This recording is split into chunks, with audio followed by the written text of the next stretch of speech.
Police station పరిధిలో ఒక diesel థెఫ్ట్కి సంబంధించి ఒక ఎఫ్ఐఆర్ చేయడం జరిగింది.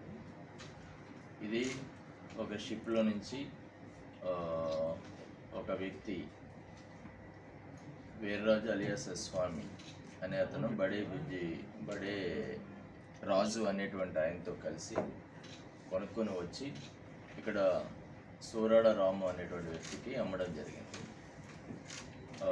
దీని మీద IPC 120B 336 286 red with 149 IPC and section 7 of essential commodities act కింద ఒక ఎఫ్ఐఆర్ చేయడం జరిగింది.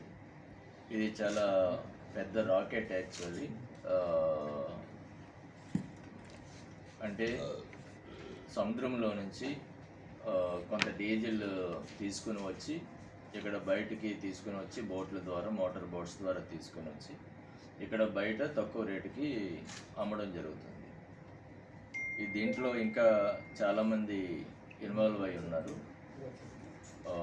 చాలామంది దీంట్లో ఇన్వాల్వ్ అయ్యి ఈ విధంగా ఒక లీటర్ డీజిల్ని ఒక 60 రూపాయలకి 70 రూపాయలకి అక్కడ కొనుక్కొని ఇక్కడ బయటికి తీసుకొచ్చి అమ్మడం జరుగుతూ ఉంది. దీని వెనకాల ఇంకా చాలా ఆర్గనైజ్డ్గా ఈ డీజిల్ స్మగ్లింగ్ అనేటువంటిది జరుగుతుంది అనేటువంటిది ఈ యొక్క సంఘటన ద్వారా వెలుగులోకి రావడం జరిగింది. సో దీంట్లో ఇన్వాల్వ్ అయినటువంటి ప్రతి వ్యక్తిని విచారణ చేసి దీని వెనకాల ఉన్నటువంటి విషయం అంతటిని కూడా బయటకు తీసుకురావడం జరుగుతుంది. మాకున్నటువంటి సమాచారం ప్రకారం కాకినాడ, మచిలీపట్నం ఏరియాల నుంచి పెద్ద ఎత్తున డీజిల్ అక్రమ సరఫరా, స్మగ్లింగ్ అనేటువంటిది జరిగి విశాఖపట్నం వచ్చి ఇక్కడ బోట్ల ద్వారా బయటకు వస్తుంది అనేటువంటిది తెలిసింది. ఇంతవరకు దీంట్లో ఈ 3 వ్యక్తుల్ని అరెస్ట్ చేయడం జరిగింది. వీర్రాజు, అదేవిధంగా బడే రాజు అండ్ సూరాడ రాము అనేటువంటి వాళ్ళని అరెస్ట్ చేయడం జరిగింది.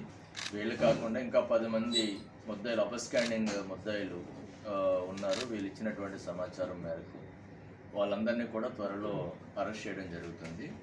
దీంట్లో వెనకాల ఎవరు ఉన్నా కానీ, దీంట్లో ఎటువంటి వాళ్ళు ఇన్వాల్వ్ అయినా కానీ ఎవరిని కూడా స్పేర్ చేయకుండా ప్రతి ఒక్కరిని కూడా అదుపులోకి తీసుకొని చట్ట ప్రకారం వారందరినీ కూడా రిమాండ్ చేయడం జరుగుతుంది. అంతేకాకుండా ఇది చాలా ఇంపార్టెంట్. ఎందుకు ఇంపార్టెంట్ అంటే మనం చూసాం గతంలో ఫిషింగ్ హార్బర్లో జరిగినటువంటి సంఘటనలో కొన్ని చాలా బోట్స్ అనేటువంటివి తగలబడడం జరిగింది. అంటే ఇటువంటి డీజిల్ స్మగ్లింగ్ జరిగేటువంటి సందర్భాల్లో పొరపాటున ఏదైనా అగ్ని ప్రమాదం జరిగితే చాలా బోట్స్ బర్న్ అయ్యేటువంటి అవకాశం ఉంది.